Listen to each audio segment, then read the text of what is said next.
I'm Jim Lee. I'm a co-publisher of DC Comics. I'm also a comic book artist. And I'm here at Blur Studio, singular, not studios, with Tim Miller, who is the director of the 6-minute trailer, Who Do You Trust? And we're talking about really sort of the backstory and some of the secrets behind the trailer and a lot of the thinking that went into making this really monumental piece. I mean, it's an honor to be here, Tim. It's an honor to be doing this, sitting here and talking to you about the comics that I grew up reading. You know, what's awesome about this whole project is, you know, I mean, it started with Geoff Johns' sort of plot outline of the backstory for the game. And I remember he led the synopsis with this quote, "Your future is what you make it," and then he wrote like Lex Luthor. And I love that because it made it seem so real, like, oh, there's a quote from a historic figure. But he really laid out this huge story, and out of all the stuff that's part of the backstory, you went in and picked a sequence that really highlighted the characters and you know, really added stuff to it that really wasn't there. And I thought it was amazing and how you really took that moment in time and made this epic sort of Götterdämmerung kind of thing. So what inspired you to kind of pick the sequence that you did and expand it to the size that you did? Well, I've always been a fan of last stand moments. You know, it's when people are either at their best or at their worst. Is that, you know, crucible in time and when you're facing death.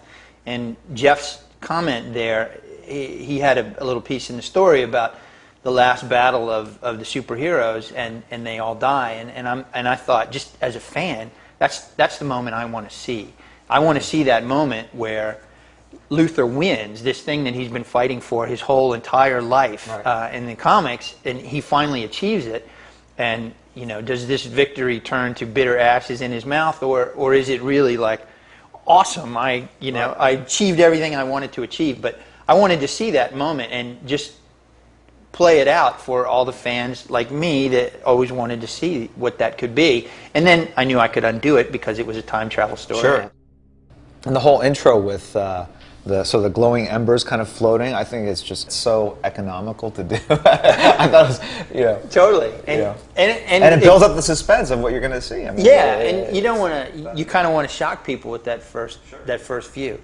And you got to lay a lot of backstory to sort of set it up. I see Green Arrow. Okay, yeah. So I wanted him there, and then see, there's Poison Ivy right there. Oh, She's yeah. Oh, on the right-hand side with the arm. Got it. Yeah. It's kind of hidden behind the smoke. I think originally I had Wonder Woman was fighting Solomon Grundy in this first one, and then we thought because of ESRB issues, sure, you can get a little more, yeah, because we like can a battle droid. We can get a little more violent. Yeah. So this is Metallo. Oh, also just one more thing on Metallo before, it's kind of hard to see, but she cuts his arm off and then stabs him in the back. And we had quite a debate there with ESRB about saying, no, really, it's a robot. And then you see, this was originally a giant green fist. Right. And it just looked a little silly, so we changed it to ball of lantern energy.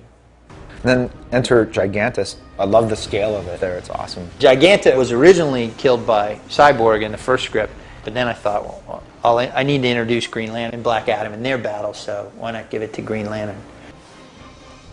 And then we get our first look at Batman. And I wanted to do Batman as sort of the general on the battlefield, and that was his whole thing. Everybody loves to see Batman fight, but he's also this master strategist, so I thought, you know, it would make sense for him to be in charge of the battle, not Superman. So the remnants of the Daily Planet. Lex is actually fighting on top of the Daily Planet building. I'm not sure if people pick it up. That twisted metal behind him is actually the globe from the Daily Planet. I like the idea of Deathstroke just... He's just like walking around. The stakes are higher. These guys, you know, it is the last battle and everything, but for Deathstroke, this is what he's used to. And then I wanted to finish the fight with Metallo. Originally we didn't do that, but I wanted to show off how powerful Wonder Woman is. I just realized she pulls the sword out of his back to cut off his own head. Harley Quinn holding on to his coattails. That counterbalance is awesome. And then that's Robin's cape that she's wearing. Yeah, it's Robin's cape. Now that's some fancy running. This moment was one where I envisioned something a little bit more than we were able to get. I actually wanted to see the lasers sort of frozen in time. We wanted to give Green Lantern his moment. Like, what would he do if he was wounded? And so we had him bind his wounds, and like his arm was broken and he was kind of holding it together with lantern energy. Just loved how Deathstroke sort of skid along the ground as he falls. Little subtle things like that really sell the sense that it's actually physically happening. My whole idea with him was he's got to be clever because she's so much more powerful. I love how the shield is actually segmented. It's not just like this big disc. I mean, one of the fans said online, why does he do it 3 times? Does he figure out that it doesn't work the first time? Why does he keep doing it? When things are happening this fast, you do the thing that... Yeah, well, that was kind of what I was going for. Desperately he's just trying to get this guy off. Hang on, right. I wanted the idea that he's basically containing all the lantern energy, and he's breaking his arm. And so I thought if he could cause him enough pain, maybe he can't concentrate to fend him off. And then my homage to Kingdom Come with Shazam creating this huge explosion. The idea of a power ring kind of crack like that. Does Batman survive this? It would have been cool to have a bigger fight with him and Deathstroke, because I think in many ways they're evenly matched. The other thing that I thought made this moment believable, his right arm is broken. If you notice, it's like hanging limp as he stands up. And then here he never uses it, it's always dangling. And then here he can't even move it. So what's on Joker's chest? Is I'm with stupid button. I like the idea of a Joker that's a little more serious about his mayhem. You know, he's got a flak jacket on. He's got some serious weapons here. There, it's hard to see where the rocket comes in, but you can actually see Batman hanging back there in the background. And Cersei is a secondary read too, because she's dead on the right-hand side. And then Lex comes in and gets Wonder Woman. I think this is the first time I've seen him in this armor actually look really badass, and and it looks believable. From all the noise in the universe, he hears her scream. And through the silence, the vacuum of space. The vacuum of space. That's how powerful Superman is. And of course, when he hears it, that's the thing that calls him to action.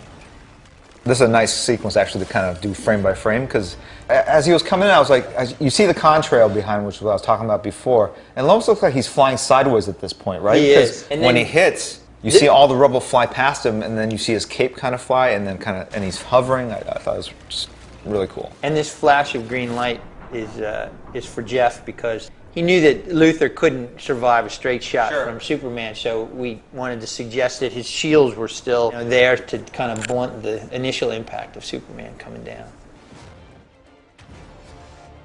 There was that great shot by Alex Ross where his red eyes are coming out, and all you see is the steam in the eyes as he's coming out, and he is pissed.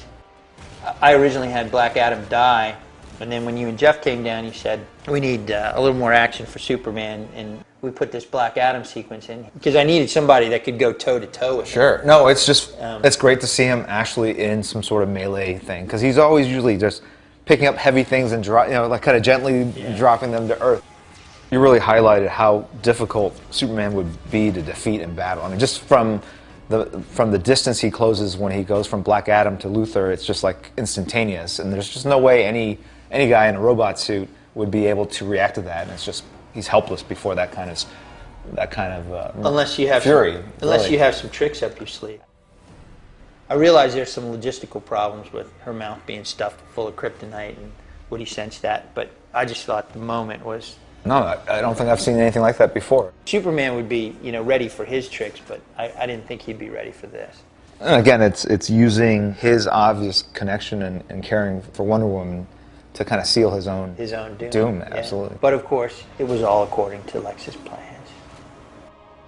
I really wished I could have milked this moment a little bit more, or the dead Superman, you want to push in on a close-up. But then I thought, as much as I would like to do that from a fan's perspective, from a story point, this is really Lex's moment. Over this cross-dissolve to the future Lex, so here we changed him again, and he's still got the wounds, but now they've been enhanced. His armor has been kind of patched with stolen technology from Brainiac. Again, from Jeff's original backstory, where Luthor had spent years living inside the Brainiac's ship and kind of hiding from them, and he was the last man left alive. The challenge with this long shot here, I try and show Luthor as both the penitent and humble, because he realizes he's made all these mistakes, but he's also arrogant still, and try and find that balance between arrogance and I have to fix a mistake I made. And that leads into the game. It's the genesis of all these superheroes and supervillains towards this master plan that Lex is hatching. Set in Yeah. motion.